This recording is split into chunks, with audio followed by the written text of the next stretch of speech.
ಓಂ ಶ್ರೀ ಗುರು ಬಸವಲಿಂಗಾಯ ನಮಃ. ನರಜನ್ಮವ ತೊಡೆದು ಹರಜನ್ಮವ ಮಾಡಿದ ಗುರುವೇ ನಮೋ. ಭವಬಂಧನವ ಬಿಡಿಸಿ ಪರಮ ಸುಖವ ತೋರಿದ ಗುರುವೇ ನಮೋ. ಭವಿ ಎಂಬುದ ತೊಡೆದು ಭಕ್ತೆ ಎಂದೆನಿಸಿದ ಗುರುವೇ ನಮೋ. ಚನ್ನ ಮಲ್ಲಿಕಾರ್ಜುನನ ತಂದೆನ್ನ ಕೈವಶಕ್ಕೆ ಕೊಟ್ಟ ಗುರುವೇ ನಮೋ. 12ನೇ ಶತಮಾನದ ಬಸವಾದಿ ಪ್ರಮಥರನ್ನು, ಚಿತ್ತರಿಗೆಯ ಚಿಜ್ಯೋತಿ ಮಹಾಂತಪ್ಪಗಳನ್ನು, ಈ ನಾಡಿನ ಎಲ್ಲ ದಾರ್ಶನಿಕರನ್ನು ಎನ್ನ ಹೃದಯ ಮಂದಿರದಲ್ಲಿ ಸ್ಮರಿಸಿಕೊಳ್ಳುತ್ತಾ, ಇವತ್ತಿನ 395ನೆಯ ಶಿವಾನುಭವ ಗೋಷ್ಠಿಯ ದಿವ್ಯ ಸಾನ್ನಿಧ್ಯವನ್ನು ವಹಿಸಿರ್ತಕ್ಕಂಥ ನಿರಂಜನ ಪ್ರಣವ ಸ್ವರೂಪಿಗಳಾಗಿರ್ತಕ್ಕಂಥ ಪರಮ ಪೂಜ್ಯರ ಹಾಗೂ ಸಿದ್ಧಲಿಂಗ ಅವರ ಪಾದಾರವಿಂದಗಳಿಗೆ ಹಣೆಮಣಿದು, ಇವತ್ತಿನ ಈ ಒಂದು ಶಿವಾನುಭವ ಗೋಷ್ಠಿಯಲ್ಲಿ ಆಗಮಿಸಿರ್ತಕ್ಕಂಥ ಎಲ್ಲ ಶರಣು ತಂದೆ ತಾಯಿಗಳಿಗೆ ಭಕ್ತಿಯ ಶರಣು ಶರಣಾರ್ಥಿಗಳು. ಶರಣ ಬಂಧುಗಳೇ, ಹೊಸ ವರ್ಷದ ಹೊಸ್ತಿಲಲ್ಲಿ ನಾವೆಲ್ಲ ಇದ್ದೀವಿ. ಯುಗಾದಿ ನಮಗೆಲ್ಲ ಹೊಸ ವರ್ಷ, ಹೊಸ ಹರ್ಷವನ್ನು ಎಲ್ಲರಿಗೆ ತರಲಿ ಅಂತ ಆ ಬಸವಾದಿ ಶರಣರು ಎಲ್ಲರಿಗೆ ಅದನ್ನು ಕರುಣಿಸಲಿ ಅಂತ ಆಶಿಸ್ತಾ,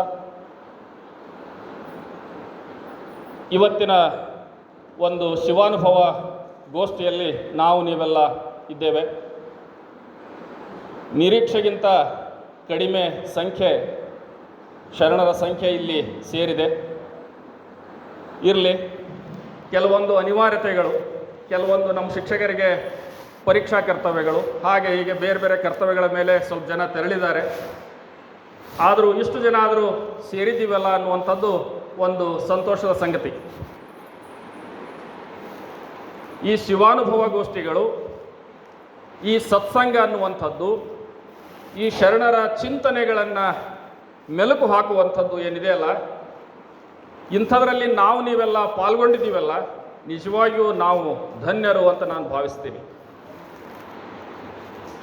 ಯಾಕೆ ನಾನು ಧನ್ಯರು ಅಂತ ಭಾವಿಸ್ತೀನಿ ಅಂದರೆ, ಎಷ್ಟೊತ್ತಲ್ಲಿ ಯಾರ್ಯಾರೋ ಎಲ್ಲೆಲ್ಲೋ ಕುಂತಿರ್ತಾರೆ, ಆದರೆ ನಾವಿವತ್ತು ಇಂಥ ಒಂದು ಪವಿತ್ರವಾದ ಸ್ಥಳದಲ್ಲಿ ಕೂತ್ಕೊಂಡು ಆ ಶರಣರ ಚಿಂತನೆಗಳನ್ನು ಮೆಲುಕು ಹಾಕುವಂಥದ್ದು, ಪೂಜ್ಯರ ಒಂದಿಷ್ಟು ಆಶೀರ್ವಚನಗಳನ್ನು ಕೇಳುವಂತಹ ಸೌಭಾಗ್ಯ ನಮಗೆ ಲಭಿಸಿದೆಯಲ್ಲ, ಅದಕ್ಕೆ ನಾವು ಪುಣ್ಯವಂತರು.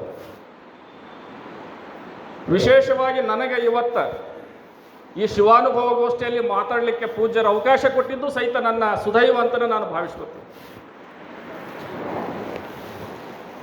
ಲಿಂಗೈಕ್ಯ ಶರಣರಾಗಿರ್ತಕ್ಕಂಥ ಕೆ ತೀರ್ಥಪ್ಪನವರ ಸ್ಮರಣಾರ್ಥವಾಗಿ ಇವತ್ತು ಶಿವಾನುಭವ ಗೋಷ್ಠಿಯನ್ನು ಶ್ರೀಮಠದಲ್ಲಿ ಹಮ್ಮಿಕೊಳ್ಳಲಾಗಿದೆ. ಇವತ್ತಿನ ದಿನಗಳಲ್ಲಿ ಇಂತಹ ಸತ್ಸಂಗಗಳು, ಇಂತಹ ಗೋಷ್ಠಿಗಳು, ಇಂತಹ ಶರಣರ ಚಿಂತನೆಗಳು ಹಿಂದಿನಕ್ಕಿಂತ ಇಂದು ಬಹಳ ಅವಶ್ಯ ಇದೆ ಅಂತ ನನಗನ್ನಿಸ್ತದೆ. ಯಾಕಂದ್ರೆ ಇವತ್ತು ನಾವು ನಮ್ಮ ಬದುಕಿನ ಜಂಜಾಟದೊಳಗೆ, ದಿನನಿತ್ಯ ಜೀವನದ ಜಂಜಾಟದೊಳಗೆ ಬಿದ್ದು ನಾವು ಏನು ಅನ್ನೋದನ್ನು ನಾವು ಮರೆತು ಬಿಟ್ಟಿವಿ. ಪ್ರತಿಯೊಂದು ಆಲೋಚನೆಗಳು ನಮ್ಮಲ್ಲಿ ಬಹಿರ್ಮುಖ ಆಲೋಚನೆಗಳಾಗಿಬಿಟ್ಟವು, ಅಂತರ್ಮುಖ ಆಲೋಚನೆ ಅನ್ನೋದೇ ಇಲ್ಲ. ಒಂದಿಷ್ಟು ಒಳ್ಳೆಯದನ್ನು ಆಲೋಚನೆ ಮಾಡೋದಕ್ಕೆ ನಮಗೆ ಸಮಯನೂ ಸಿಗ್ತಾ ಇಲ್ವೇನೋ ಅನ್ನಿಸ್ತಾ ಇದೆ. ಎಟ್ಲೀಸ್ಟ್ ಇಂಥ ಸಂದರ್ಭದಲ್ಲಿ ಆದರೂ ನಾವು ಭಾಗವಹಿಸಿದ್ವಿ ಅಂದ್ರೆ ಈ ಒಂದು ಸಮಯವನ್ನು ನಾವು ಸದುಪಯೋಗಪಡಿಸ್ಕೊಂಡಂಗೆ ಆಗ್ತದೆ. ನಮ್ಮ ಬದುಕನ್ನು ಬಂಗಾರ ಮಾಡಿಕೊಳ್ಳಿಕ್ಕೆ ಸಾಧ್ಯ ಇದೆ. ನಮ್ಮ ಬದುಕಷ್ಟೇ ಅಲ್ಲ, ನಮ್ಮ ಮನೆಯಲ್ಲಿರ್ತಕ್ಕಂಥ ಎಲ್ಲರ ಬದುಕು, ಹಾಗೆಯೇ ನಮ್ಮ ಸುತ್ತಮುತ್ತ ಇರ್ತಕ್ಕಂಥ ಎಲ್ಲರ ಬದುಕನ್ನು ನಾವು ಬೆಳಗಲಿಕ್ಕೆ ಸಾಧ್ಯ ಆಗ್ತದೆ ಅನ್ನುವಂಥದ್ದು. 12ನೇ ಶತಮಾನದ ಶಿವಶರಣರ ಮೂಲ ಉದ್ದೇಶನೇ ಅದು ಆಗಿತ್ತು. ಕೇವಲ ತಾವು ಅಷ್ಟೇ ಸಾಧನೆ ಮಾಡೋದಲ್ಲ, ತಮ್ಮ ಜೊತೆಗೆ ಇಡೀ ಸಮಾಜವನ್ನು ಉದ್ಧಾರ ಮಾಡುವಂಥದ್ದು ಅವರ ಮೂಲ ಉದ್ದೇಶ ಆಗಿತ್ತು. ಅವರು ವಚನಗಳನ್ನು ರಚನೆ ಮಾಡೋದು ಅವರೇನು ಕವಿಗಳಾಗಬೇಕು, ಸಾಹಿತ್ಯಗಳಾಗಬೇಕು, ಸನ್ಮಾನ ತಗೋಬೇಕು ಅನ್ನುವಂಥದ್ದು ಅವರ ಉದ್ದೇಶನೇ ಆಗಿರಲಿಲ್ಲ. ಅವರ ಮೂಲ ಉದ್ದೇಶ ಸಮಾಜೋದ್ಧಾರ್ಮಿಕ, ಸಮಾಜವನ್ನು ಉದ್ಧರಿಸುವಂಥದ್ದು, ಸಮಾಜವನ್ನು ನಿರ್ಮಾಣ ಮಾಡುವಂಥದ್ದೇ ಶರಣರ ಮೂಲ ಉದ್ದೇಶ ಆಗಿತ್ತು, ಮೂಲ ಗುರಿಯಾಗಿತ್ತು. ನೀವೆಲ್ಲ ಶರಣರ ಹಾದಿಯಲ್ಲಿ ನಡೆದಿದ್ದೀವಿ ಅಂದ ಮೇಲೆ ನಾವು ಸಹಿತ ಮೊದಲ ಹೇಳ್ತಾರಲ್ಲ ಹಿರಿಯರು, ಮನಿ ಗೆದ್ದು ಮಾರ್ ಗೆಲ್ಲು ಅಂತ. ಯಾಕೆ ಈ ಮಾತು ಹೇಳ್ತಾ ಇದ್ದೀನಿ ಅಂತಂದರೆ, ಮೊದಲ ನಾವು ಆ ಶರಣರ ಚಿಂತನೆಗಳನ್ನು, ಆ ತತ್ವವನ್ನು ನಾವು ಅಳವಡಿಸ್ಕೊಳ್ಬೇಕು. ನಮ್ಮ ಮನೆಯಲ್ಲಿದ್ದಂಥವ್ರಿಗೆ ಅದನ್ನು ಮುಟ್ಟಿಸ್ಬೇಕು, ಅವರು ಮನವೊಲಿಸ್ಬೇಕು. ನಂತರ ಮತ್ತೆ ನಮ್ಮ ಸುತ್ತಮುತ್ತ ಇರ್ತಕ್ಕಂಥ ಪರಿಸರ ಅಂದರೆ ನಮ್ಮ ಸಮಾಜಕ್ಕೂ ಅದು ದಶದಿಕ್ಕುಗಳಿಗೂ ಅದು ಪಸರಿಸುವ ಹಾಗೆ ಮಾಡಬೇಕು. ಆ ಜವಾಬ್ದಾರಿ ನಮ್ಮೆಲ್ಲರ ಮೇಲೆ ಇದೆ. 12ನೇ ಶತಮಾನದಲ್ಲಿದ್ದಂಥ ಅಣ್ಣ ಬಸವಣ್ಣನವರ ಒಂದು ದೂರದೃಷ್ಟಿ ಅಂಥದ್ದಾಗಿತ್ತು. ಬಸವಣ್ಣನವರು ಕೇವಲ ಒಬ್ಬ ಧಾರ್ಮಿಕ ಸುಧಾರಕರಲ್ಲ, ಕೇವಲ ಒಬ್ಬರು ಸಮಾಜ ಸುಧಾರಕರಲ್ಲ, ಕೇವಲ ಒಬ್ಬ ತತ್ವಜ್ಞಾನಿಗಳಲ್ಲ, ಅವರು ಎಲ್ಲವೂ ಹೌದು. ಒಬ್ಬ ಸಮಾಜ ಸುಧಾರಕರು ಹೌದು, ಧಾರ್ಮಿಕ ಸುಧಾರಕರು ಹೌದು, ಒಬ್ಬ ಶ್ರೇಷ್ಠ ತತ್ವಜ್ಞಾನಿನೂ ಹೌದು, ಒಬ್ಬ ಶ್ರೇಷ್ಠ ವಿಜ್ಞಾನಿಗಳು ಹೌದು ಅಂತ ಹೇಳ್ಬೋದು ನಾವು. ಯಾಕಂದ್ರೆ ಶರಣರ ವಚನಗಳೊಳಗೆ ಪ್ರತಿಯೊಂದು ವಚನಗಳನ್ನು ಗಮನಿಸಿದರೆ ವೈಜ್ಞಾನಿಕ ದೃಷ್ಟಿಕೋನದ, ವೈಚಾರಿಕ ದೃಷ್ಟಿಕೋನ ಶರಣರ ವಚನಗಳಲ್ಲಿದ್ದಾವೆ. ಆ ವಚನಗಳನ್ನು ನಾವು ಓದ್ತಾ ಹೋದರೆ, ಅನುಸಂಧಾನ ಮಾಡ್ತಾ ಹೋದರೆ, ಆಳಕ್ಕೆ ಇಳಿದು ಅವುಗಳನ್ನು ನಾವು ತಿಳ್ಕೊತಾ ಹೋದ್ವಿ ಅಂತಂದರೆ ನಮಗೆ ಅರಿವಿಲ್ಲದೆ ನಮ್ಮ ಮನಸ್ಸು ಪರಿವರ್ತನೆ ಆಗುವುದರಲ್ಲಿ ಯಾವುದೇ ಸಂಶಯವಿಲ್ಲ. ಹೀಗಾಗಿ ಇಂತಹ ಗೋಷ್ಠಿಗಳು, ಇಂತಹ ಸತ್ಸಂಗಗಳು ಬಹಳ ಪ್ರಯೋಜನಕಾರಿಯಾಗಿರ್ತಕ್ಕಂಥವು. ನಮ್ಮೆಲ್ಲರ ಬದುಕನ್ನು ಬೆಳಗಿಸುವಂತಹ ಕೆಲಸವನ್ನು ಈ ಸತ್ಸಂಗಗಳು ಮಾಡ್ತವೆ. ಇಲ್ಲಿ ಇವತ್ತು ನನ್ನ ತಂದು ನಿಲ್ಲಿಸಿದ್ದಾರೆ ಅಂತಂದರೆ ನಾನೇನು ನಿಮಗೆ ಯಾವುದು ಹೊಸ ವಿಚಾರವನ್ನು ಯಾವುದು ಹೇಳ್ತಾ ಇಲ್ಲ, ನಿಮಗೆ ಗೊತ್ತಿಲ್ಲದ ವಿಚಾರವನ್ನು ನಾನು ಯಾವುದು ಹೇಳ್ತಾ ಇಲ್ಲ. ಯಾಕಂದರೆ ನಿಮಗೆ ಗೊತ್ತಿಲ್ಲದಂಥದ್ದು ನಾನು ತಿಳ್ಕೊಂಡಷ್ಟು ಬುದ್ಧಿವಂತ ನಾನಲ್ಲ. ಯಾಕಂದ್ರೆ ಇಲ್ಲಿ ಸಾಕಷ್ಟು ವಿಚಾರಗಳನ್ನು ನನಗಿಂತ ಹೆಚ್ಚಿಗೆ ತಿಳ್ಕೊಂಡವರು ಹಿರಿಯರಿದ್ದೀರಿ. ಹೀಗಾಗಿ ಇಂಥ ವಿಚಾರಗಳನ್ನು ನಾವು ಪದೇ ಪದೇ ಚರ್ಚೆ ಮಾಡೋದ್ರಿಂದ, ಶರಣರ ಚಿಂತನೆಗಳನ್ನು ಮೆಲುಕು ಹಾಕೋದ್ರಿಂದ, ನಾವು ಯಾವ ವಿಚಾರವನ್ನು, ಯಾವ ವಿಷಯವನ್ನು ನಾವು ಪದೇ ಪದೇ ಚರ್ಚೆ ಮಾಡ್ತಿರ್ತೀವಿ, ಪದೇ ಪದೇ ಕೇಳ್ತಿರ್ತೀವಿ, ಪದೇ ಪದೇ ಹೇಳ್ತಿರ್ತೀವಿ, ನಾವು ಹಾಗಾಗಲಿಕ್ಕೆ ಸಾಧ್ಯ ಇದೆ. ಅದಕ್ಕೆ ಹೇಳ್ತಾರಲ್ಲ ಜನಪದರು, ಸಜ್ಜನರ ಸಂಘವದು ಹೆಜ್ಜೇನು ಸವಿದಂತೆ ಅಂತ ಹೇಳಿ. ಹಂಗ ನಾವು ಒಳ್ಳೆಯ ವಿಚಾರಗಳನ್ನು, ದಾಸಿಮಯ್ಯನವರು ಹೇಳಿದ್ರಲ್ಲ, ಶರಣರ ಸುಳ್ನುಡಿ, ಶರಣರ ಸುಳ್ನುಡಿ, ಸತ್ಯವಾದಂಥ ನುಡಿಗಳು ನೋಡಿ. ಅದಕ್ಕೆ ಹೇಳ್ತಾರೆ ಅವರು, ಏನೂ ಬೇಡ ನನಗೆ, ಕರಿಯನಿತ್ತೊಡೆ ವಲ್ಲೆ, ಸಿರಿಯನಿತ್ತೊಡೆ ವಲ್ಲೆ, ಹಿರಿದಪ್ಪ ರಾಜ್ಯವನಿತ್ತೊಡೆ ವಲ್ಲೆ, ನಿಮ್ಮ ಶರಣರ ಸುಳ್ನುಡಿಯ ಒಂದರಿಗಳಿಗೆ ಇತ್ತಡೆ ನಿಮ್ಮ ನಿತ್ಯ ಕಾಣ ರಾಮನಾಥ. ನನಗೇನು ಬೇಡ್ರಿ, ಆನೆ ಬೇಡ, ಅಂಬಾರಿ ಬೇಡ, ರೊಕ್ಕ ಬೇಡ, ರೂಪಾಯಿ ಬೇಡ, ನನಗೇನು ಬೇಡ. ನನಗೇನು ಬೇಕು, ನಿಮ್ಮಂಥ ಶರಣರ ಸಹವಾಸ ಬೇಕು. ಅದು ಇತ್ತಂದ್ರೆ ಉಳಿದಿದ್ದೆಲ್ಲ ಬರ್ತದೆ.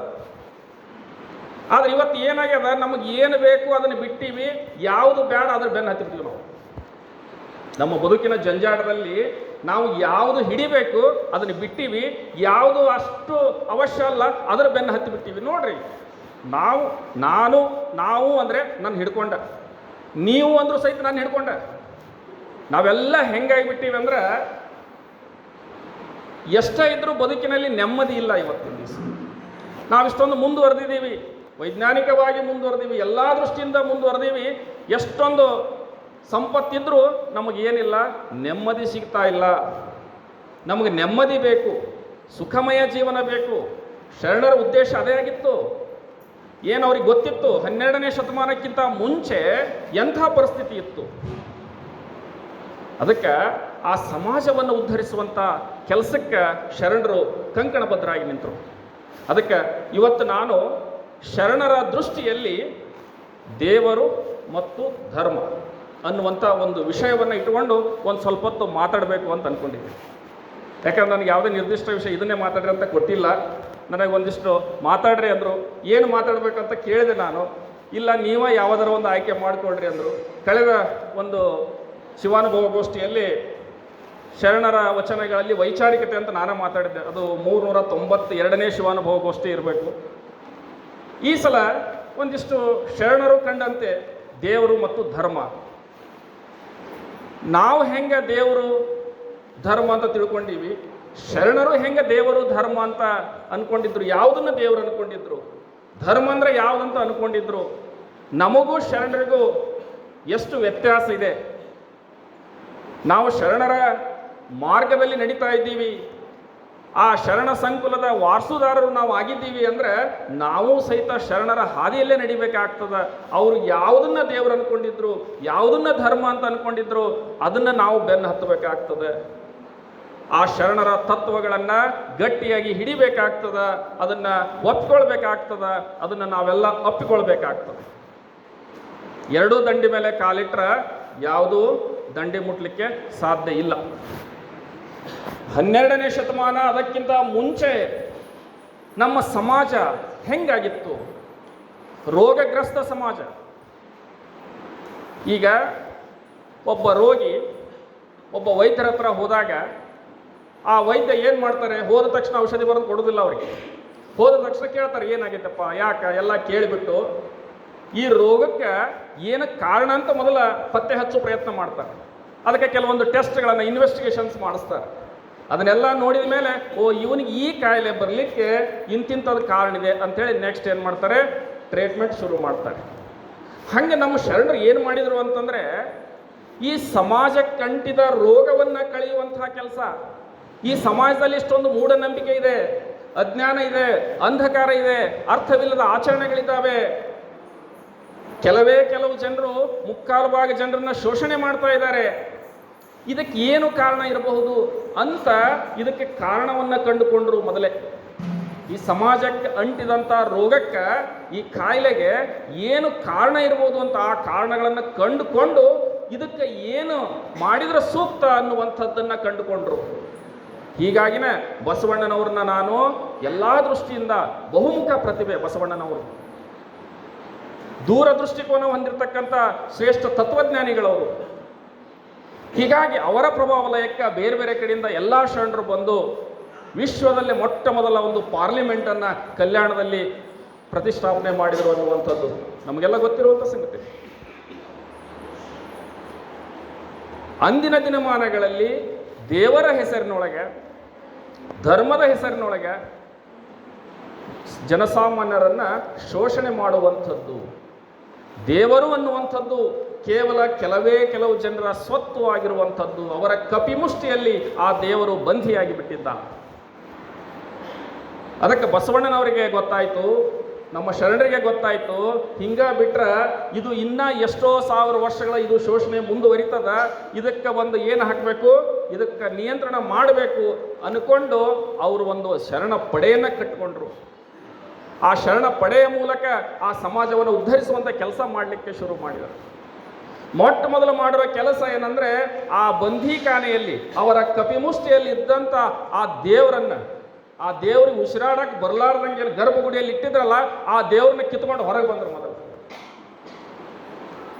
ಎಲ್ಲರ ಕೈಯಾಗ ಕೊಟ್ಟರು, ತಗೋ ಇದು ದೇವರು, ನಮಗೆ ಗೊತ್ತಿದೆ ಅದೇ ಇಷ್ಟಲಿಂಗ.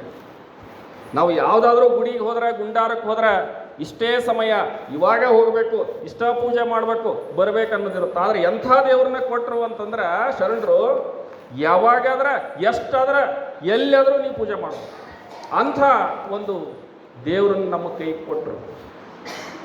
ನೋಡಿ ಎಂಥ ಅದ್ಭುತವಾದಂಥ ಒಂದು ಪರಿಕಲ್ಪನೆ ಶರಣರು. ಇಷ್ಟಲಿಂಗವನ್ನು ಕೊಟ್ಟರು. ಈ ಇಷ್ಟಲಿಂಗವನ್ನು ಪೂಜೆ ಮಾಡ್ತಾ ಮಾಡ್ತಾ ಮಾಡ್ಕೋತಾ ನಿನ್ನೊಳಗೆ ನೀನು ಏನಾಗ್ತೀಯ, ಬೆಳಕನ್ನು ಕಾಣ್ತೀಯ. ನಿನ್ನಲ್ಲಿರುವಂಥ ಅಜ್ಞಾನ ತನ್ನಿಂದ ತಾನೇ ದೂರ ಆಗಿ ಹೋಗ್ತದ. ಅದಕ್ಕೆ ದೇವರು ಎಲ್ಲೂ ಕಾಶಿಯೊಳಗಿಲ್ಲ, ರಾಮೇಶ್ವರದೊಳಗಿಲ್ಲ, ಯಾವ ಗುಡಿ ಗುಂಡಾರದೊಳಗಿಲ್ಲ, ನಿಮ್ಮೂರಾಗಲ್ಲ, ನಿನ್ನ ಕೈಯಾಗಿರುವಂಥವನು, ನಿನ್ನ ಕೊಳ್ಳಾಗಿರುವಂಥವನು ದೇವರೇ, ತಗೋ ಪೂಜೆ ಮಾಡು ಅಂತ ಕೊಟ್ಟರು. ದುರ್ದೈವ ಅಂತಂದ್ರೆ ಇವತ್ತಿಗೂ ಸಹಿತ ನಾವು ಗುಡಿ ಗುಂಡಾರಕ್ಕೆ ಹೋಗ್ತೀವಿ, ಹಿಂಗೆ ಮಠಕ್ಕೆ ಬರ್ಬೇಕಾದ್ರೆ ಎಲ್ಲಾರ ಒಂದು ದೇವಸ್ಥಾನ ಕಂಡ್ರೆ ಉದ್ದ ಅಡ್ಡ ಬಿದ್ದು ಗಂಟೆ ಹೊಡೆದ ಬರ್ತೀವಿ. ಅದು ನಮ್ಮ ದುರಂತ. ಈ ಮಾತು ಎಲ್ಲರಿಗೂ ಅನ್ವಯಿಸ್ಲಿಕ್ಕಿಲ್ಲ, ಬಹುಶಃ ತಪ್ಪು ತಿಳಿಬೇಡ್ರಿ, ಎಲ್ಲರಿಗೂ ಅನ್ವಯಿಸ್ಲಿಕ್ಕಿಲ್ಲ ಕೆಲವೊಂದು ಮಾತುಗಳು. ಯಾಕಂದ್ರೆ ನಾವು ಶರಣರ ಹಾದಿಯೊಳಗೆ ನಡೆದೀವಿ ಅಂತ ಹೇಳ್ಕೊತೀವಿ, ಬಸವಣ್ಣನವರು ಫೋಟೋ ಹಾಕ್ಕೊಂಡಿರ್ತೀವಿ, ಅವ್ರ ವಚನಗಳನ್ನು ಹೇಳ್ತೀವಿ, ಕೊಳ್ಳಾಗಿ ಲಿಂಗನೂ ಕಟ್ಕೊಂಡಿರ್ತೀವಿ, ಮತ್ತು ಗುಡಿ ಗುಂಡಾರ್ಕನೂ ಹೊಕ್ತೀವಿ, ಹರಕಿನೂ ಹೊರ್ತೀವಿ, ಎಲ್ಲನೂ ಮಾಡ್ತೀವಿ. ಇದು ಎಷ್ಟರ ಮಟ್ಟಿಗೆ ಸರಿ? ಒಂದು ಸ್ವಲ್ಪ ನಾವು ಆಲೋಚನೆ ಮಾಡ್ತೀವಿ. ಬಸವಣ್ಣನವರು ಅದಕ್ಕೆ ಹೇಳ್ತಾರಲ್ಲ, ಬೆಳೆಯುವ ಸಿರಿ ಮೊಳಕೆಯಲ್ಲಿ ಅಂತೇಳಿ. ಅವ್ರು ಚಿಕ್ಕವರಿದ್ದಾಗ, ಬಾಲಕರಿದ್ದಾಗ ಮನೆ ಹೊರಗೆ ಹಿಂಗೆ ಗುಂಡಿ ತೆಗಿತಾ ಇದ್ರಂತ. ಒಂದು ಗುಂಡಿ ತೆಗೆಯೋದು, ಸ್ವಲ್ಪ ಬಿಡೋದು, ಮತ್ತೊಂದು ಗುಂಡಿ ತೆಗೆಯೋದು, ಹಿಂಗೆ 8-10 ಗುಂಡಿ ತೆಗಿತಾ ಇದ್ರಂತೆ. ಅವ್ರ ಅಪ್ಪ ಬಂದು ಕೇಳಿದ್ರಂತ, ಏ ತಮ್ಮ ಏನು ಮಾಡಕತ್ತಿ? ನೀರು ಬೇಕಾಗ್ಯಾವ, ಅದಕ್ಕೆ ತೆಗಿತೀನಿ, ಗುಂಡಿ ತೆಗಿತೇನೆ ಅಂತ. ಹುಚ್ಚ, ಒಂದು ಕಡೆ ತೆಗಿಬೇಕು ನೀರು ಬೇಕಾದ್ರೆ, ಎಲ್ಲ ಕಡೆ ತಕ್ಕೋತಂದ್ರೆ ನೀರು ಬರ್ತಾವೇನು? ಅವಾಗ ಅವ್ರು ಹೇಳಿದ್ರಂತ, ಹಾಗಾದರೆ ನೀವು 108 ದೇವ್ರ ಪೂಜೆ ಮಾಡ್ತಿರಲ್ಲ, ಎಲ್ಲ ದೇವ್ರನ್ನ ಹಿಂಗೆ ಪೂಜೆ ಮಾಡ್ಕೋತಂದ್ರೆ ಮೋಕ್ಷ ಸಿಗ್ತತೆ, ಮುಕ್ತಿ ಸಿಗ್ತದೆ. ಅಂದರೆ ಆ ಬಾಲಕನಾಗಿದ್ದಾಗನ ಬಸವಣ್ಣವ್ರಿಗೆ ಆ ಒಂದು ಪರಿಕಲ್ಪನೆ ಇತ್ತಲ್ಲ. ಅದು ನೋಡಿ, ಬೆಳೆಯುವ ಸಿರಿ ಮೊಳಕೆಯಲ್ಲಿ ಅಂತ ಹೇಳೋದು ಅದಕ್ಕೆ ಅವ್ರಿಗೆ ಗೊತ್ತಿತ್ತು. ಅದಕ್ಕೆ ಅವರು ಬಾಲಕರಿದ್ದಾಗ ಜನವರ ಕಿತ್ತೆಸದು ಬಂದರು. ಅವರು ನನಗೊಂದು ಮತ್ತು ಉಳಿದವ್ರಿಗೊಂದು ಯಾಕೆ ಮಾಡ್ತೀರಿ ಅನ್ನುವಂಥದ್ದು, ಆ ಗಟ್ಟಿತನ, ಆ ದಿಟ್ಟವಾದ ನಿಲುವು ಎಲ್ಲರಿಗೂ ಬರಲಿಕ್ಕೆ ಸಾಧ್ಯ ಇಲ್ಲ. ಹಾಗಾದರೆ ದೇವರು ಅಂತಂದರೆ ಇವತ್ತು ಏನು ನಾವು ಮಾಡ್ತೀವಲ್ಲ, ಆ ದೇವರನ್ನ ಶರಣರು ತಿರಸ್ಕರಿಸ್ತಾರೆ. ದೇವರು ಅನ್ನೋದನ್ನು ಕೇವಲ ಗುಡಿ, ಗರ್ಭಗುಡಿಯಲ್ಲಿ ಇರ್ತಕ್ಕಂಥ ದೇವರನ್ನ ತಿರಸ್ಕರಿಸ್ತಾರೆ, ಗುಡಿ ಗುಂಡಾರದಲ್ಲಿ ಇರ್ತಕ್ಕಂಥ ದೇವರನ್ನ ತಿರಸ್ಕರಿಸ್ತಾರೆ. ಅವರು ಹೇಳಿದರು, ದೇವರು ಅನ್ನುವಂಥದ್ದು ಅದು ಅಲ್ಲ. ಆಧುನಿಕ ಮಹಾಕವಿ ಕುವೆಂಪು ಅವರು ಅದನ್ನು ಹೇಳ್ತಾರೆ, ಭಾಳ ಚಂದ ಹೇಳ್ತಾರೆ, ಸತ್ತ ಕಲ್ಲುಗಳ ಮುಂದೆ ಹತ್ತು ಕರೆದುದು ಸಾಕು. ಎಂಥ ಅದ್ಭುತವಾದಂಥ ಸಾಲುಗಳು ರೀ. ಕಲ್ಲು ಬಳಸೋ ಪದ ನೋಡ್ರಿ, ಸತ್ತ ಕಲ್ಲು, ಬರೀ ಕಲ್ಲಲ್ಲ, ಸತ್ತ ಕಲ್ಲುಗಳ ಮುಂದೆ 10 ಕರೆದುದು ಸಾಕು. ಶರಣರು ಅದನ್ನ ಹೇಳಿದರು. ಕಲ್ಲಾಗ, ಮಣ್ಣಾಗ, ಮುಳ್ಳಾಗ ದೇವ್ರಿಲ್ಲಪ್ಪ, ದೇವರು ಹೊರಗೆ ಎಲ್ಲಿ ಇಲ್ಲ, ನಿನ್ನೊಳಗೆ ಅದಾನ, ನಿನ್ನೊಳಗೆ ದೇವ್ರದಾನ ಅನ್ನುವಂಥ ಆ ಪರಮ ಸತ್ಯವನ್ನ ಕಂಡುಕೋಬೇಕಂದ್ರೆ ನಿನ್ನ ಕೊಳ್ಳಾಗಿ ಏನದಲ್ಲ ಲಿಂಗಯ್ಯ, ಅದನ್ನ ನೀನು ತದೇಕ ಚಿತ್ತದಿಂದ ಅರ್ಚನೆ ಮಾಡು. ಅದಕ್ಕೆ ಹೇಳಿದ್ರು, ಅರ್ಚನೆ, ಅರ್ಪಣೆ, ಅನುಭಾವ, ಇವು 3 ಕೊಟ್ಟರು ಶರಣರು. ಇದನ್ನು ಮಾಡಿದೆ ಅಂತಂದ್ರೆ ನಿನಗೆ ಅರಿವು ಮೂಡ್ತದ. ಅರಿವೇ ಗುರು ಅಂತ ಹೇಳ್ತೀವಲ್ಲ, ಆ ಅರಿವಿನ ಮೂಲಕ ನೀನು ಅದಕ್ಕೆ ವ್ಯಕ್ತಿ ಏನಾಗ್ತಾನೆ, ಮಹಾತ್ಮ ಆಗ್ತಾನೆ, ಮತ್ತು ದೈವತ್ವಕ್ಕೆ ಏರ್ಲಿಕ್ಕೆ ಸಾಧ್ಯ ಅದ ಅನ್ನುವಂಥದ್ದನ್ನು ಶರಣರು ಕಲಿಸಿಕೊಟ್ರು. ಕೇವಲ ಗುಡಿ ಗುಂಡಾರಗಳಲ್ಲಿರುವಂಥದ್ದು ದೇವರನ್ನ ಒಪ್ಪಲಿಲ್ಲ. ಎಂಥ ವಿಶಾಲವಾದ ದೃಷ್ಟಿಕೋನ ಇತ್ತು ನೋಡ್ರಿ ಶರಣರು. ಕಲ್ಲು ದೇವರು ದೇವರಲ್ಲ, ಮಣ್ಣು ದೇವರು ದೇವರಲ್ಲ, ಮರ ದೇವರು ದೇವರಲ್ಲ. ಆದರೂ ನಾವು ಮರಕ್ಕೆ ಸೀರಿನ ಉಡಿಸ್ತೀವಿ, ಮರ ಸುತ್ತ ಹಾಕ್ತೀವಿ, ಕಲ್ಲು ದೇವ್ರ ಪೂಜೆನ ಮಾಡ್ತೀವಿ, ಎಲ್ಲನೂ ಮಾಡ್ಕೊತ ಹೊಂಟಿವಲ್ಲ. ಇದನ್ನ ನಾವು ಬಿಡಬೇಕು. ಮೊದಲು ನಾವು ಬಿಡಬೇಕು, ಆಮೇಲೆ ನಾವು ಬಿಟ್ಟ ಮೇಲೆ ಮತ್ತೊಬ್ಬರಿಗೆ ಬಿಡ್ರಿ ಅಂತ ಹೇಳ್ಬೇಕು. ನಾವು ನಾನು ಬದನೆಕಾಯಿ ತಿನ್ನೋದು ಬಿಟ್ಟು ಮತ್ತೊಬ್ಬರಿಗೆ ಬದನೆಕಾಯಿ ತಿನ್ನೋದು ಬಿಡು ಅಂತ ಹೇಳ್ಬೇಕು ನಾವು. ಈಗ ಹೆಂಗೆ ಅಂದ್ರೆ ಬದನೆಕಾಯಿ ತಿನ್ನಬೇಡಪ್ಪ ಅಂತ ಹೇಳೋದು, ಮತ್ತೆ ಮನೆಗೆ ಹೋಗಿ ಬದನೆಕಾಯಿ ತಿನ್ನೋದು. ಇದು ಎಡವಲಿಕ್ಕೆ ಕಾರಣ ಅಂದ್ರೆ ಇದೇ ಆಗಿರೋದು. ಈಗ ನಾವು ಏನು ಮಾಡ್ತಾ ಇದ್ದೀವಿ, ಬರೀ ಹೇಳೋದಕ್ಕೆ ಕೇಳೋದಕ್ಕೆ ಸೀಮಿತ ಆಗಿಬಿಟ್ಟಿದ್ದಾವೆ ಇವು. ಬರೇ ಹೇಳಿದಂಗೆ ಯಾರು ಮಾಡೋದಿಲ್ಲರಿ. ಒಂದು ಮನೆಯಾಗಿರೋ ಸಣ್ಣ ಮಗನು ಬರೇ ಹೇಳಿದಂಗೆ ಮಾಡೋದಿಲ್ಲ. ಅದು ಬೇಕಾದ್ರೆ ಸುಮ್ಮನೆ ಅಬ್ಸರ್ವ್ ಮಾಡಿರಿ, ಮನ್ಯಾಗ ಮಕ್ಕಳು ಇರ್ತಾವಲ್ಲ, ನಾವು ಹೇಳ್ದಂಗೆ ಮಾಡೋದಿಲ್ಲ ಅವು. ನಾವು ಏನು ಮಾಡ್ತೀವಿ ಅದನ್ನು ಮಾಡ್ತಾವೆ. ಇದನ್ನು ನಾವೆಲ್ಲ ಒಪ್ಕೋಬೇಕಾಗ್ತದೆ. ಅದಕ್ಕಾಗಿ ನಾವು ಶರಣರ ಹಾದಿಯಲ್ಲಿ ನಡೆದಿದ್ದೀವಿ ಅಂತಂದ್ರೆ ಮೊದಲಿಗೆ ನಾವು ಅದನ್ನು ಸರಿಯಾಗಿ ಗಟ್ಟಿಯಾಗಿ ಆ ತತ್ವವನ್ನು ಹಿಡ್ಕೋಬೇಕು. ಅಂದಾಗ ನಮ್ಮನ್ನು ನೋಡಿ ಮತ್ತೊಬ್ಬರು ಅದನ್ನು ಮಾಡಲಿಕ್ಕೆ ಸಾಧ್ಯ ಇದೆ. ಇಲ್ಲ ಅಂದರೆ ಸಾಧ್ಯವಾಗದ ಮಾತು. ನೋಡಿ ಎಂಥ ವಿಶಾಲವಾದ ದೃಷ್ಟಿಕೋನದಿಂದ ಶರಣರು ನೋಡಿದರು. ಜಗದಾಗಲ್ಲ, ಮೂಗಿಲಾಗಲ್ಲ, ಮಿಗೆಯಾಗಲ್ಲ, ನಿಮ್ಮಗಲ್ಲ. ಶರಣರು ಕಂಡಂಥ ದೇವರಿದು.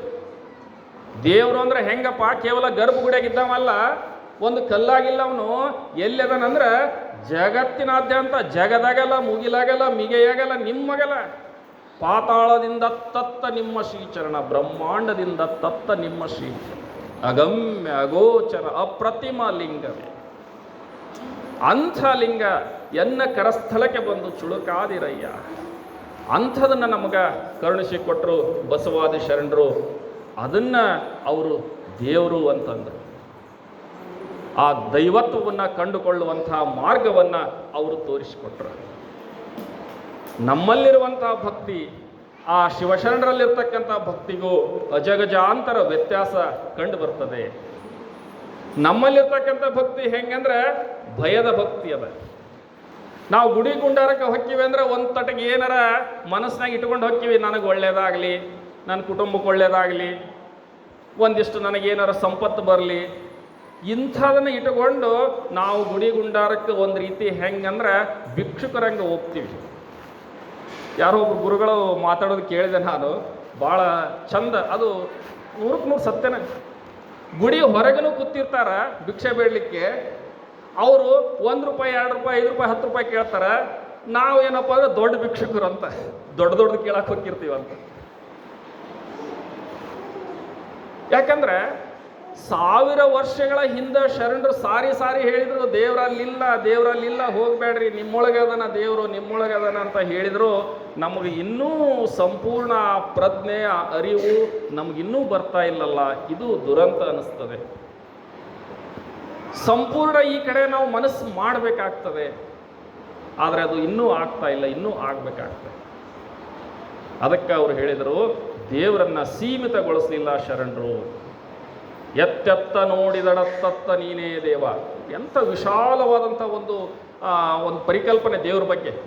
ಎತ್ತೆತ್ತ ಬರೇ ಗುಡಿ ಆಗಲ್ರಿ, ಒಂದು ಮರದಾಗಲ್ಲ, ಒಂದು ಕಲ್ಲಾಗಲ್ಲ. ಎತ್ತೆತ್ತ ನೋಡಿದಡತ್ತತ್ತ ನೀನೇ ದೇವ, ವಿಶ್ವತೋ ಚಕ್ಷುಷು ನೀನೇ ದೇವ. ನೋಡಿ, ವಿಶ್ವತೋ ಮುಖ ನೀನೇ ದೇವ, ವಿಶ್ವತೋ ಬಾಹು ನೀನೇ, ವಿಶ್ವತೋ ಪಾದ ನೀನೇ, ಕೂಡಲ ಸಂಗಮ ದೇವ, ಎಲ್ಲ ಕಡೆ ನೀನೇ ಇದೆಯಪ್ಪ. ಹಾಗಾದರೆ ಅಂಥ ಶರಣರ ದೇವರ ಒಂದು ಪರಿಕಲ್ಪನೆ ಎಂಥದ್ದು, ನಾವು ಕಂಡುಕೊಂಡಂತಹ ದೇವರು ಎಂಥದ್ದು, ಇದನ್ನೆಲ್ಲ ನಾವು ಯಾಕೆ ಚರ್ಚೆ ಮಾಡಬೇಕು? ಈ ವಚನಗಳನ್ನು ನಾವೆಲ್ಲರೂ ಹೇಳ್ತಾ ಇದ್ದೀವಿ, ದಿನಂಪ್ರತಿ ಎಲ್ಲರೂ ಕೇಳ್ತಾ ಇದ್ದೀವಿ. ಆದರೆ ಒಂದಿಷ್ಟು ಆಳಕ್ಕೆ ಕೇಳೋದು ನಾವು ಗಮನಿಸಬೇಕು. ಆ ಶರಣರು ನೋಡಿದಂತಹ ದೇವರು ಎಂಥವನು, ನಾವು ನೋಡುವಂಥ ದೇವರು ಎಂಥವನು.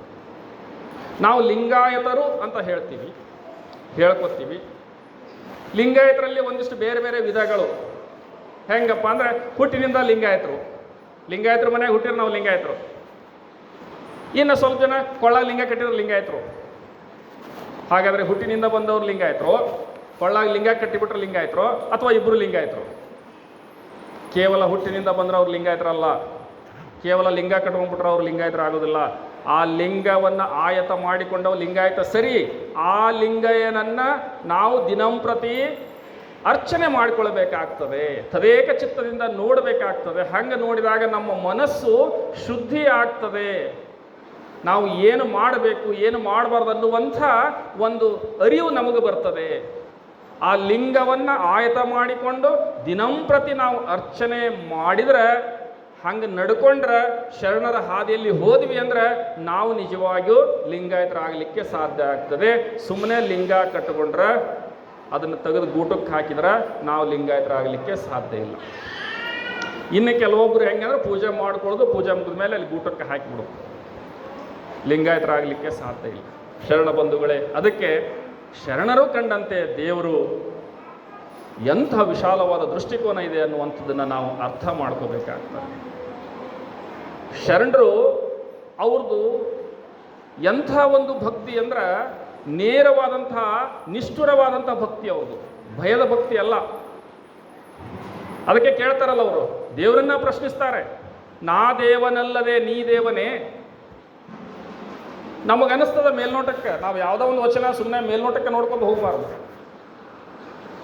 ಏನಪ್ಪ ದೇವ್ರನ್ನ ಪ್ರಶ್ನೆ ಮಾಡ್ತಾರಲ್ಲ, ತಾನೇ ದೇವ್ರ ಅನ್ಕೋತಾನೆ ಅಂತ ಅನಿಸ್ಬಹುದು. ಆದರೆ ಆ ಶರಣರ ದೃಷ್ಟಿ ಹೆಂಗಿತ್ತು ಅಂದರೆ, ಅಲ್ಲಿ ದ್ವೈತ ಭಾವ ಇಲ್ಲ, ಅದ್ವೈತ ಭಾವ ಇದೆ. ಅವ್ರಿಗೆ ಗೊತ್ತಿತ್ತು, ನಾ ದೇವನಲ್ಲದೆ ನೀ ದೇವನೇ ಅಂದರೆ ನನ್ನೊಳಗೆ ನೀನಿದ್ದೀಯ, ನಿನ್ನೊಳಗೆ ನಾನು, ನನ್ನ ಬಿಟ್ಟು ನೀನಿಲ್ಲ, ನಿನ್ನ ಬಿಟ್ಟು ನಾನಿಲ್ಲ ಅನ್ನುವಂಥದ್ದು ಅದ್ವೈತ ಭಾವವನ್ನು ಶರಣರು ಕಂಡುಕೊಂಡಿದ್ದರು. ಅದಕ್ಕೆ ಅವರು ಹೇಳ್ತಾರೆ, ನಾ ದೇವನಲ್ಲದೆ ನೀ ದೇವನೇ. ನೋಡಿ, ನಮ್ಮಲ್ಲಿ ದೇವ್ರ ಬಗ್ಗೆ ಸಾಕಷ್ಟು ನಾವು ಈಗಲೂ ಸಹಿತ ಸಾಕಷ್ಟು ಮೂಢನಂಬಿಕೆಯನ್ನು ಸಮಾಜದಲ್ಲಿ ನಡೆಯುವಂಥದ್ದನ್ನು ನೋಡ್ತೀವಿ. ಯಾವಾಗಲೂ ಒಳ್ಳೆಯ ವಿಚಾರಗಳನ್ನು ನಾವು ಜನರಿಗೆ ಮುಟ್ಸಾಕೋದ್ರೆ ಅಷ್ಟು ಬೇಗ ಒಳ್ಳೆಯ ವಿಚಾರಕ್ಕೆ ಬರೋದಿಲ್ಲ ರೀ. ಒಂದು ವೇಳೆ ಬೇರೆ ಕಾರ್ಯಕ್ರಮ ಯಾವುದಾದ್ರೂ ಇತ್ತು ಅಂದರೆ ಸುಮ್ಮನೆ ಒಂದು ಸಣ್ಣ ಪೋಸ್ಟರ್ ಹಾಕಿಬಿಟ್ರೆ ಹಿಂಗೆ ರಸಮಂಜರಿ ಕಾರ್ಯಕ್ರಮ ಐತಿ, ಡ್ಯಾನ್ಸ್ ಅದಾವ ಅಂತಂದ್ರೆ ಆ ಜೂನಿಯರ್ ಕಾಲೇಜ್ ತುಂಬಿ ಬಿಡ್ತೈತೆ ಅದು ಗ್ರೌಂಡ್. ಹೌದಾ? ಆದ್ರೆ ಇಂಥ ಕಾರ್ಯಕ್ರಮಕ್ಕೆ ಸಂಖ್ಯೆ ಕಡಿಮೆ ಆಗ್ತತಿ. ಯಾಕೆ ಕಡಿಮೆ ಆಗುತ್ತಂದ್ರೆ ಇಲ್ಲಿ ಬರಬೇಕಾದ್ರೆ ಗಟ್ಟಿ ಕಾಳ ಬರಬೇಕು, ಜೋಳ ಕಾಳು ಯಾವ ಬರೋಕ್ಕೆ ಸಾಧ್ಯ ಇಲ್ಲ ಇಲ್ಲಿ. ಅದಕ್ಕೆ ಹೆಚ್ಚು ಕಡಿಮೆ ಇಲ್ಲಿ ಬಂದವರು ಎಲ್ಲರೂ ಗಟ್ಟಿ ಕಾಳ. ಇಲ್ಲಿ ಇಂಥದ ಕಡೆ ವಾಲುವಂಥವ್ರೆಲ್ಲ ಗಟ್ಟಿ ಕಾಳ. ಅದನ್ನು ಅಪಿಗೋಬೇಕು, ನಮ್ಮ ಬದುಕನ್ನು ಬೆಳಗಿಸ್ಕೋಬೇಕು, ನಮ್ಮ ಮನೆ ಬೆಳಗಿಸ್ಬೇಕು, ಸಮಾಜವನ್ನು ಒಂದಿಷ್ಟು ಉದ್ಧರಿಸಬೇಕು, ನನ್ನಿಂದ ಏನಾದರೂ ಒಂದಿಷ್ಟು ಒಳ್ಳೆಯದನ್ನು ಮಾಡಬೇಕು ಅನ್ನುವಂಥ ಮನಸ್ಥಿತಿ ಇಟ್ಕೊಂಡು ಇಲ್ಲಿ ಸ್ವ ಇಚ್ಛೆಯಿಂದ ಬಂದು ಕೂತೀವಿ ನಾವೆಲ್ಲ. ಯಾರು ಒತ್ತಡನೂ ಇಲ್ಲ. ಬೇರೆ ಕಾರ್ಯಕ್ರಮಕ್ಕಾದ್ರೆ ತಗೊಂಡು ಬಂದು ಕುಂದಿರ್ಸಿರ್ತಾರೆ. ಇಲ್ಲಿ ಯಾರೂ ತಂದವರಲ್ಲ, ಎಲ್ಲರೂ ಸ್ವ ಇಚ್ಛೆಯಿಂದ ಬಂದವರು. ಎಷ್ಟೋ ಮೂಢನಂಬಿಕೆಗಳನ್ನು ನಾವು ದೇವರ ಹೆಸರಿನೊಳಗೆ, ಧರ್ಮದ ಹೆಸರಿನೊಳಗೆ ನಾವು ನೋಡ್ತೀವಿ. ಮೇಲು ಕೀಳು ನೋಡಿ, ಜಾತಿ, ಮತ, ಧರ್ಮ, ದೇವರು, ಇದರ ಹೆಸರಿನೊಳಗೆ ಸಾಕಷ್ಟು ಹೊಡೆದಾಟ, ಬಡದಾಟ, ಹಿಂಸೆ ಆಗೋದನ್ನು ನಾವು ನೋಡ್ತಾ ಇದ್ದೀವಿ. ಯಾವ ದೇವರು, ಯಾವ ಧರ್ಮವು ಹಿಂಸೆ ಮಾಡ್ರಿ ಅಂತ ಹೇಳಂಗಿಲ್ಲ. ಜೈನ ಧರ್ಮ ತಗೊಳ್ರಿ, ಅಹಿಂಸಾ ಪರಮೋ ಧರ್ಮಂ ಅಂತ ಹೇಳ್ತದೆ. ಶರಣರು ಅದನ್ನು ಹೇಳ್ತಾರೆ. ಯಾವುದೇ ಧರ್ಮ ಗ್ರಂಥಗಳನ್ನು ಓದಿದರೂ ಸಹಿತ ಯಾವ ಧರ್ಮ ಗ್ರಂಥಗಳಲ್ಲಿ ಹಿಂಸೆ ಮಾಡ್ರಿ ಅಂತ ಇರಲಿಕ್ಕೆ ಸಾಧ್ಯ ಇಲ್ಲ. ಅದು ಇತ್ತಂದ್ರೆ ಅದು ಧರ್ಮ ಗ್ರಂಥವೇ ಅಲ್ಲ. ಯಾಕಂದ್ರೆ ಯಾವ ಧರ್ಮ ಅಂದ್ರೆ ದಯೆ ಇಲ್ಲದೆ ಧರ್ಮ ಇರಲಿಕ್ಕೆ ಸಾಧ್ಯ ಇಲ್ಲ. ಅದಕ್ಕೆ ಮೇಲು ಕೀಳು ಅನ್ನೋದನ್ನ ತೊಡೆದು ಹಾಕಬೇಕಾಗಿತ್ತಲ್ಲ, ಸಮಾಜವನ್ನು ನಿರ್ಮಾಣ ಮಾಡಬೇಕಾಗಿತ್ತಲ್ಲ ಶರಣರು. ಅದಕ್ಕೆ ಏನು ಮಾಡಿದರು? ಬಹಳ ನಯವಾಗಿ, ಬಹಳ ಚಂದ ಹೇಳಿದರು ಶರಣರು. ಅಲ್ಲಿ ದೇವರಿಲ್ಲಪ್ಪ ನಿನ್ನೊಳಗದನಂತ ನಮ್ಮ ಜನರಿಗೆ ತಿಳಿಸ್ಬೇಕಾಗಿತ್ತಲ್ಲ. ಅದಕ್ಕೆ ಉಳ್ಳವರು ಶಿವಾಲಯವ ಮಾಡುವರು, ನಾನೇನು ಮಾಡಲಯ್ಯ ಬಡವ. ಎನ್ನ ಕಾಲೇ ಕಂಬ, ದೇಹವೇ ದೇಗುಲ, ಶಿರವೇ ಹೊನ್ನ ಕಳಶವಯ್ಯ. ಕೇಳಯ್ಯ ನೋಡ್ರಿ, ಕೇಳಯ್ಯ ಅನ್ನೋ ಪದ ಭಾಳ ಇಂಪಾರ್ಟೆಂಟ್, ಅಲ್ಲಿ ಭಾಳ ಮುಖ್ಯ. ಅಲ್ಲಿ ಸ್ಥಾವರ ಕಳಿವುಂಟು, ಜಂಗಮ ಕಳಿವಿಲ್ಲ. ನಮ್ಮಲ್ಲಿ ಎಂಥ ಮೌಢ್ಯಗಳಿದ್ದಾವೆ ಅಂದರೆ, ಎಂಥ ಮೂಢನಂಬಿಕೆಗಳಿದಾವಂದರೆ, ಮತ್ತೊಬ್ಬರನ್ನ ಮೇಲು ಕೀಳು ಅಂತ ನೋಡೋದಲ್ರಿ, ನಮ್ಮ ದೇಹದೊಳಗೇನೆ ನಾವು ಮೇಲು ಕೀಳು ನೋಡ್ತೀವಿ. ಮತ್ತೆ ಬಲಗೈ ಶ್ರೇಷ್ಠ, ಎಡಗೈ ಕನಿಷ್ಠ ಅಂತೀವಿ. ಬಲಗಣ್ಣು ಶ್ರೇಷ್ಠ, ಎಡಗಣ್ಣು ಕನಿಷ್ಠ ಅಂತೀವಿ. ಬಲಗಾಲ ಶ್ರೇಷ್ಠ, ಎಡಗಾಲು ಕನಿಷ್ಠ ಅಂತೀವಿ. ನಮ್ಮ ಸಮಾಜದಲ್ಲಿ ಇಂದಿಗೂ ಇದ್ದಾವೆ ಇವು. ಇಂದಿಗೂ ಇದನ್ನು ಆಚರಣೆ ಮಾಡ್ತಾ ಇದ್ದೀವಿ. ಆದರೆ ಅವುಗಳು ಹೋಗಬೇಕು. ಮದುವೆಯಾಗಿ ಸೊಸಿ ಮನೆಗೆ ಬಂದ್ಲ ಅಂದ್ರೆ ಮೊದಲ ಎಡಗಾಲಿಟ್ಟು ಬಂದ್ರೆ ಏನಾಕೈತೆ ಹೇಳ್ರಿ? ಎಲ್ಲರಿಗೆ ಸಂಶಯ ಶುರು ಆಗ್ಬಿಡ್ತೀವಿ. ಬಲಗಾಲಿಟ್ಟ ಬಾ ಅಂತ ಹೇಳ್ತಾಳೆ ಮೊದಲ ಅತ್ತಿ. ಒಂದು ವೇಳೆ ಎಡಗಾಲ ನಿನಗೆ ಎಲ್ಲರೂ ಪ್ರಾಧಾನ್ಯತೆ ಕೊಡ್ತಾರ, ನಾನು ಬರುವುದಿಲ್ಲ ಅಂತ ಎಡಗಾಲ ಅಂದ್ರೆ ಏನು ಮಾಡೋದೈತಿ? ಒಂದ ಬಲಗಾಲ ಹೋಗ್ಲಿಕ್ಕೆ ಬರುತ್ತೆ? ಇಲ್ಲಪ್ಪ ಎಡಗೈ ಕನಿಷ್ಠ ಐತಿ, ಒಂದು 5 ಲಕ್ಷ ರೂಪಾಯಿ ಕೊಡ್ತೀನಿ, ಎಡಗೈ ಕಟ್ಬಿಡು ಅಂದ್ರೆ ಕೊಡಕ್ಕೆ ಬರ್ತದೆ ನೋಡಿ. ಶರಣರಿಗೆ ಗೊತ್ತಿತ್ತು ಯಾವುದೂ ಶ್ರೇಷ್ಠ ಕನಿಷ್ಠ ಅಲ್ಲ, ಎಲ್ಲ ಶ್ರೇಷ್ಠನೇ ಅನ್ನೋದು ಗೊತ್ತಿತ್ತು. ಅದಕ್ಕೆ ಅವರು ಈ ದೇಹವನ್ನೇ ದೇಗುಲ ಮಾಡಿಬಿಟ್ರು, ಈ ದೇವಾಲಯವನ್ನು ಮಾಡಿಬಿಟ್ರು. ನೋಡ್ರಿ, ಈ ದೇಹವೇ ದೇಹಾಲಯ ಮಾಡಿಬಿಟ್ರು. ಅದಕ್ಕೆ ಇದ್ರೊಳಗೆ ದೇವ್ರದನ್ನ. ಎಲ್ಲರೂ ಎಡಗೈ ಕನಿಷ್ಠ ಅಂತಾರ. ಎಡಗೈ ಒಳಗೆ ಲಿಂಗ ಕೊಟ್ಟರು ಅವರು. ಎಡಗೈ ಒಳಗೆ ಪೂಜೆ ಹಿಡ್ಕೊಂಡು ಪೂಜೆ ಮಾಡ್ತೀವಿಲ್ಲ ನಾವು, ಅಂದರೆ ಎಂಥ ಶ್ರೇಷ್ಠ ಸ್ಥಾನವನ್ನು ಕೊಟ್ಟರು ಎಡಗೈಗೆ.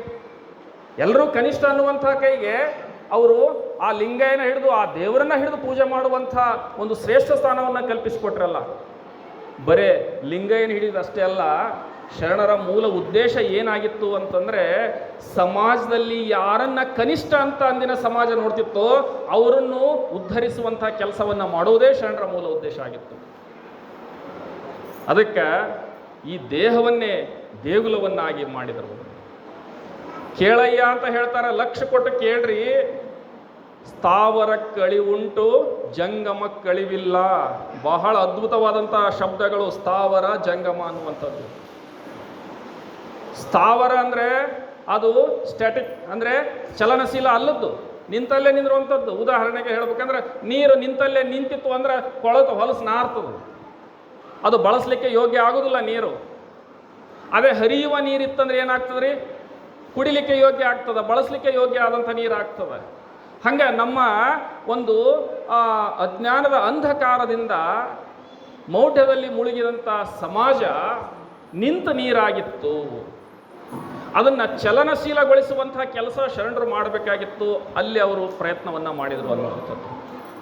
ಹೀಗಾಗಿ ಆ ಚಲನಶೀಲ ಆದಂಥದ್ದು ಅಂದರೆ ಪ್ರಗತಿಪರ ವಿಚಾರಗಳು, ಮತ್ತೇನೂ ಅಲ್ಲ. ಯಾವಾಗಲೂ ನಾವು ಬದಲಾವಣೆ, ಒಳ್ಳೆಯದನ್ನು ಸ್ವೀಕಾರ ಮಾಡುವಂಥ ಮನಸ್ಸಾಗಬೇಕು, ಹೊಸದನ್ನು ಸ್ವೀಕಾರ ಮಾಡಬೇಕು. ಹೀಗಾಗಿ ಚಲನಶೀಲತೆಯನ್ನು ಬಯಸಬೇಕು ಅನ್ನುವಂಥದ್ದು. ಅದಕ್ಕೆ ಸ್ಥಾವರಕ್ಕೆ ಅಳಿವುಂಟು, ಜಂಗಮಕ್ಕೆ ಅಳಿವಿಲ್ಲ ಅನ್ನುವಂಥದ್ದು. ನಾವು ಏನು ಹೊಸದನ್ನು ಸ್ವೀಕಾರ ಮಾಡಬೇಕು? ಆ ಶರಣರ ತತ್ವಗಳಲ್ಲಿರುವಂಥದ್ದನ್ನು, ನಮ್ಮಲ್ಲಿರುವಂಥ ಮೌಢ್ಯವನ್ನು ಬಿಟ್ಟು ಶರಣರ ತತ್ವಗಳಲ್ಲಿರುವಂಥ ವಿಚಾರಗಳನ್ನು ಸ್ವೀಕಾರ ಮಾಡಬೇಕು. ನಮ್ಮಲ್ಲಿರುವಂಥ ಅಜ್ಞಾನವನ್ನು ನಾವು ಕಳ್ಕೋಬೇಕಾಗ್ತದೆ, ತೊಳ್ಕೋಬೇಕಾಗ್ತದೆ, ಬದುಕನ್ನು ಸಾರ್ಥಕ ಮಾಡ್ಕೋಬೇಕಾಗ್ತದೆ. ಹೀಗಾಗಿ ಶರಣರು ದೇವರನ್ನು ಕಂಡಂಥದ್ದು ಕೇವಲ ಗುಡಿ ಗುಂಡಾರಗಳಲ್ಲಿ ಅಲ್ಲ ಅನ್ನುವಂಥದ್ದು. ನೋಡಿ, ಶರಣರ ಉದ್ದೇಶ ಹೆಂಗಿತ್ತು? ಒಂದು ಕಡೆ ಒಂದು ವಚನದಲ್ಲಿ ಬರ್ತದೆ, ಒಡಲುಗೊಂಡವ ಹುಸಿವ, ಒಡಲುಗೊಂಡವ ಹಸಿವ, ನೀನೊಮ್ಮೆ ಎನ್ನಂತೆ ಒಡಲುಗೊಂಡು ನೋಡ. ದೇವರನ್ನ ಕೇಳ್ತಾರೋ, ಹೊಟ್ಟೈತಪ್ಪ, ಹೊಟ್ಟೈತಿ, ನಾ ಸುಳ್ಳು ಹೇಳ್ಬೇಕಾಗತ್ತೆ, ಒಂದಿಷ್ಟು ಕಳ್ಳತನ ಮಾಡ್ಬೇಕಾಗೈತಿ ಹೊಟ್ಟೆ ತುಂಬಿಸ್ಬೇಕಾರ, ಒಂದಿಟ್ಟು ವಂಚನೆ ಮಾಡ್ಬೇಕಾಗೈತಿ, ಮೋಸ ಮಾಡ್ಬೇಕಾಗೈತಿ, ಸಮಾಜದೊಳಗೆ ಇಲ್ಲ ನನ್ನದು ಹೊಟ್ಟೆ ತುಂಬುವುದಿಲ್ಲ. ಗೊತ್ತಿದೆ ನಮಗೆ, ಎಲ್ಲರೂ ಮಾಡೋದು ಹೊಟ್ಟೆಗಾಗಿ, ಗೇಣು ಬಟ್ಟೆಗಾಗಿ. ಎಲ್ಲರೂ ಬಡ್ದಾಡೋದು, ಅದಕ್ಕೆ ಚೋಟ್ ಹೊಟ್ಟಿ ಗೇಣು ಬಟ್ಟೆಗೆ ಎಲ್ಲರೂ ಬಡ್ದಾಡೋದು, ಆದರೆ ಏನೂ ತೊಗೊಂಡು ಹೋಗೋದಿಲ್ಲ. ಹಂಗಂತೇಳಿ ಶರಣರು ಸುಳ್ಳು ಹೇಳು, ಕಳ್ಳತನ ಮಾಡು, ಮೋಸ ಮಾಡು ಅಂತ ಹೇಳಲಿಲ್ಲ. ಕಂಡುಕೊಂಡ್ರೆ ಈ ಮನುಷ್ಯ ಸುಳ್ಳು ಹೇಳ್ತಾನ, ಮೋಸ ಮಾಡ್ತಾನ, ವಂಚನೆ ಮಾಡ್ತಾನ, ಯಾಕೆ ಮಾಡ್ತಾನಿವ? ಹೊಟ್ಟೆ ಸಲಾಗಿ ಮಾಡ್ತಾನೆ, ತಾನು ಹೊಟ್ಟೆ ತುಂಬಿಸ್ಕೊಳಕ್ಕೆ ಮಾಡ್ತಾನೆ. ಹಾಗಾದ್ರೆ ಇವನು ಹುಸಿ ಹೇಳಿ ಮಾಡೋದನ್ನು ತಪ್ಪಿಸ್ಬೇಕಲ್ಲ ನಾವು, ಇವನು ತಪ್ಪು ದಾರಿ ಹಿಡಿದನ್ನು ತಪ್ಪಿಸ್ಬೇಕಲ್ಲ. ಅದಕ್ಕೆ ಶರಣರು ಏನು ಮಾಡಿದರು? ಕಾಯಕ ಅನ್ನುವಂಥ ಒಂದು ಅಸ್ತ್ರವನ್ನು ಕೊಟ್ಟರು.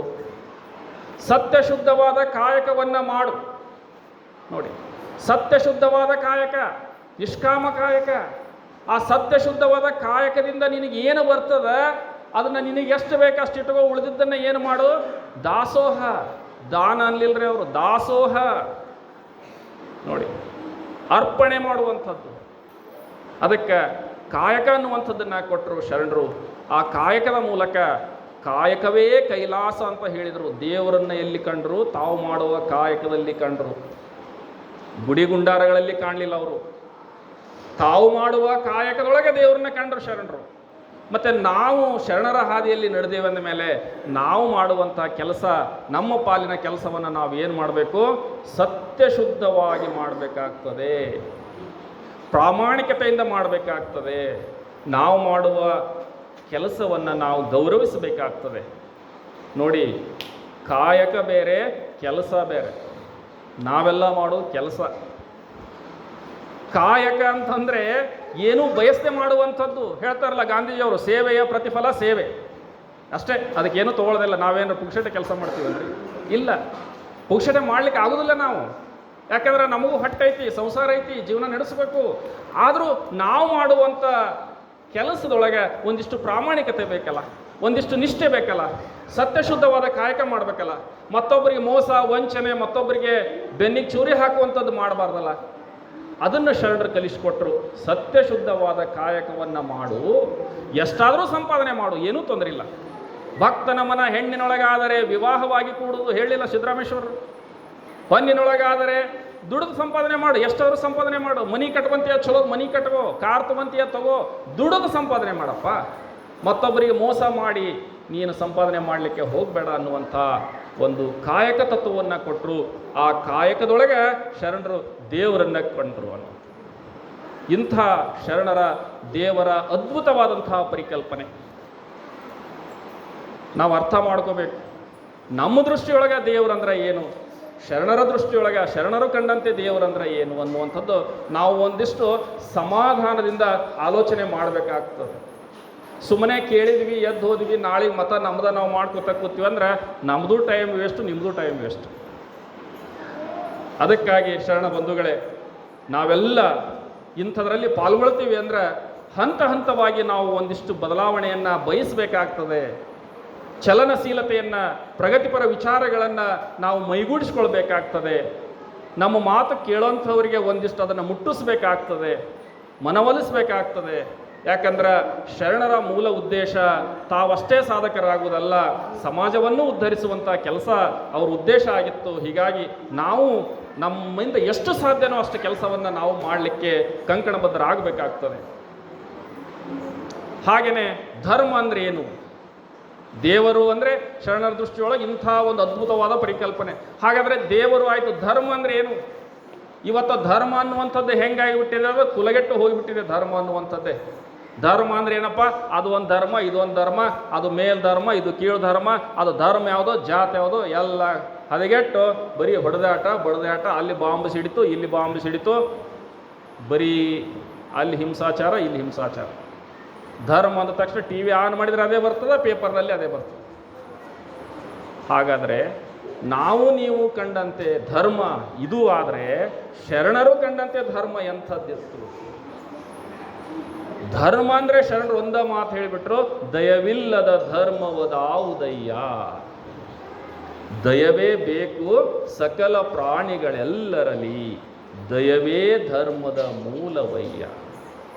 ಒಂದೇ ಸಾಲ ನೆನಪಿಟ್ರೆ ಸಾಕು ನಾವು, ದಯವೇ ಧರ್ಮದ ಮೂಲ.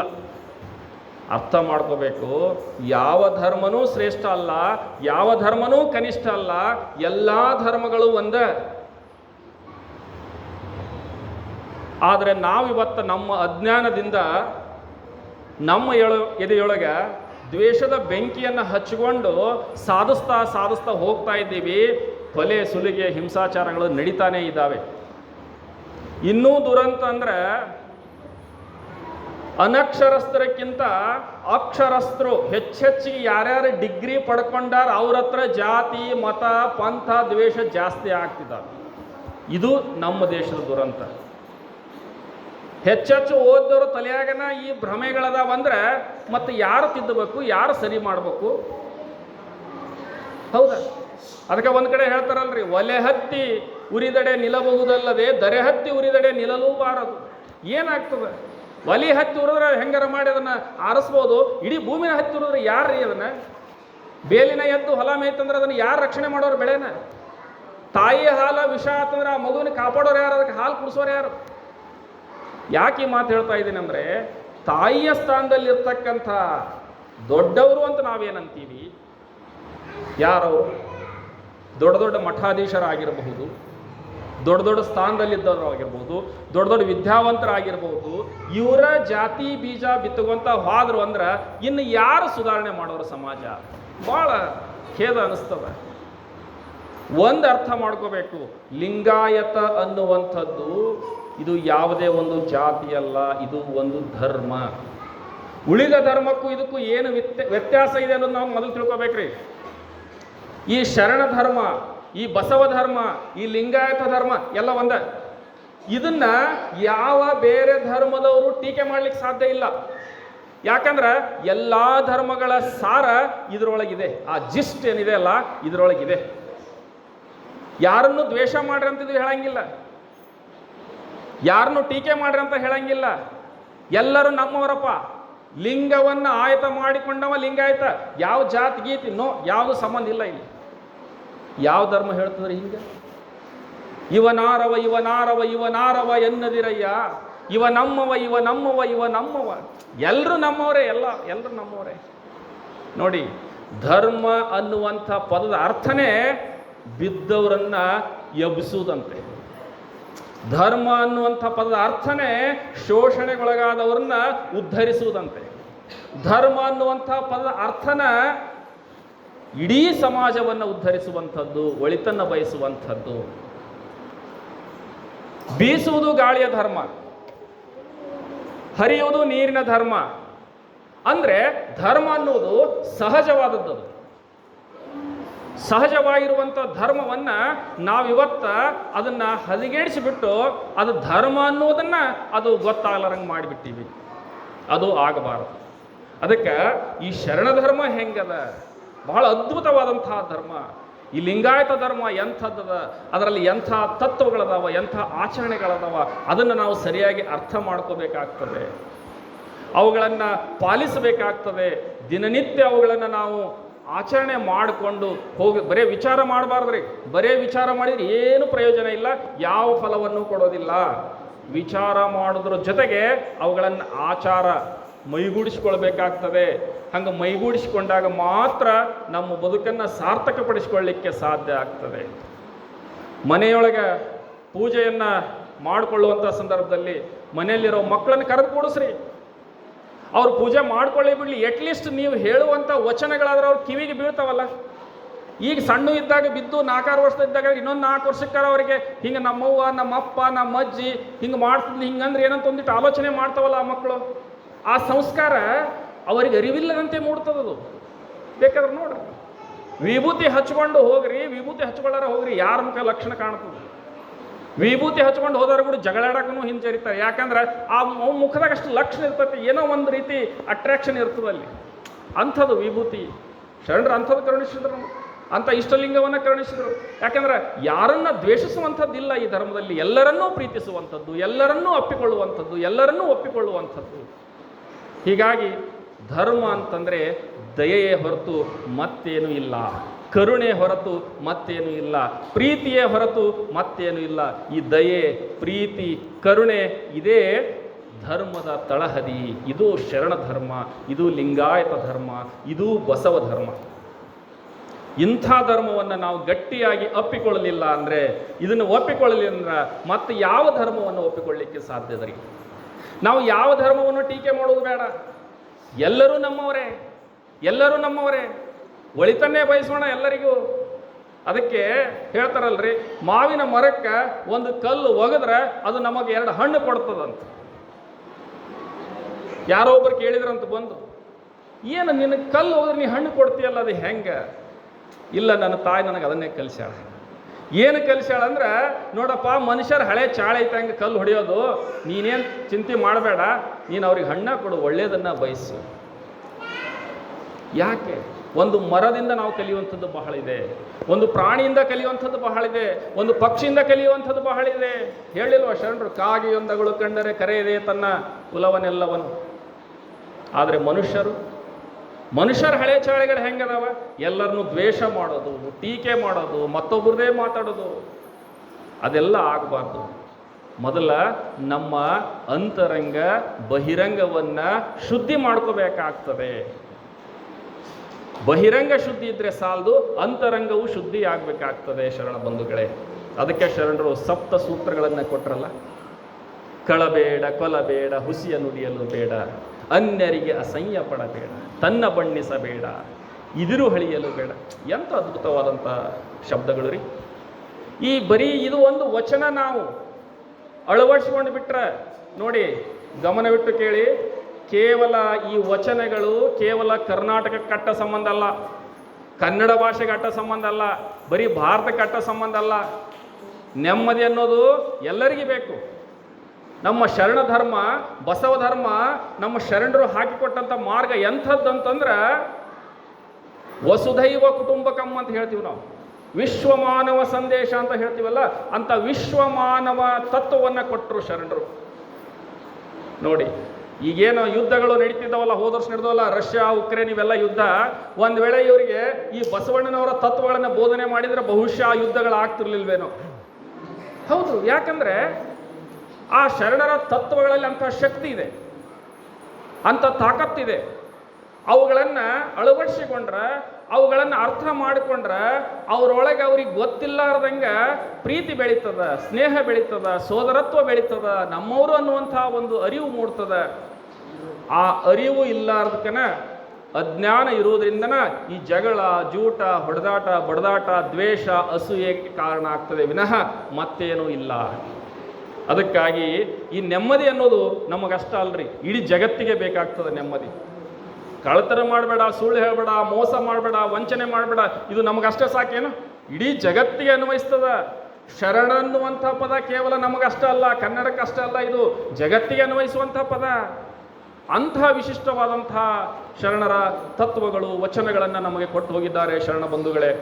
ಅವೆಲ್ಲವುಗಳನ್ನು ನಾವು ಮೈಗೂಡಿಸಿಕೊಂಡು ಮನೆಯಲ್ಲಿರುವಂಥ ಮಕ್ಕಳಿಗೆ ಅವುಗಳನ್ನು ನಾವು ಹೇಳೋದ್ರ ಮೂಲಕ ನಮ್ಮ ಮನೆಯನ್ನು ಗೆಲ್ಲುವುದರ ಮೂಲಕ ನಮ್ಮ ಸಮಾಜವನ್ನು ನಾವು ನೀವು ನಮ್ಮಿಂದ ಎಷ್ಟು ಸಾಧ್ಯನೋ ಅಷ್ಟು ಉದ್ಧರಿಸುವಂಥ ಕೆಲಸವನ್ನು ಮಾಡೋಣ. ಆ ತತ್ವಗಳನ್ನು ಇನ್ನೂ ಗಟ್ಟಿಯಾಗಿ ಅಪ್ಪಿಕೊಳ್ಳೋಣ ಅಂತಕ್ಕಂಥ ಮಾತನ್ನು ಹೇಳ್ತಾ, ಇವತ್ತು ನನಗೆ ನನ್ನ ಅನಿಸಿಕೆಗಳನ್ನು ತಮ್ಮ ಮುಂದೆ ಹಂಚಿಕೊಳ್ಳಿಕ್ಕೆ ಅವಕಾಶ ಮಾಡಿಕೊಟ್ಟಂಥ ಎಲ್ಲ ಇಲ್ಲಿರ್ತಕ್ಕಂಥ ಪೂಜ್ಯರಿಗೆ ಹಾಗೂ ಎಲ್ಲ ಶರಣು ತಂದೆ ತಾಯಿಗಳಿಗೆ ನಾನು ಹಣೆಮಣಿದು ನನ್ನ ಒಂದೆರಡು ಮಾತುಗಳನ್ನು ಮುಗಿಸುತ್ತೇನೆ. ಎಲ್ಲರಿಗೂ ಶರಣಾರ್ಥಿಗಳು.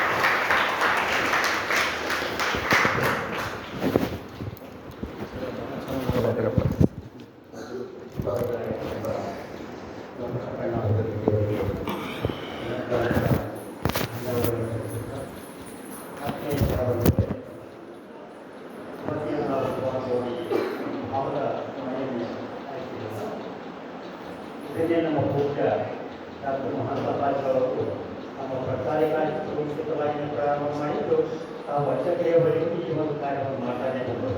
ಆ ಮಾಡುವ ಕಾರಣದಿಂದಲೇ ಇವತ್ತು ಸಮಾಜ ಬಹಳ ಚರ್ಚೆಗೊಳ್ಳುತ್ತೆ. ಸಮಾಜ ಚರ್ಚೆಗೊಂಡಾಗ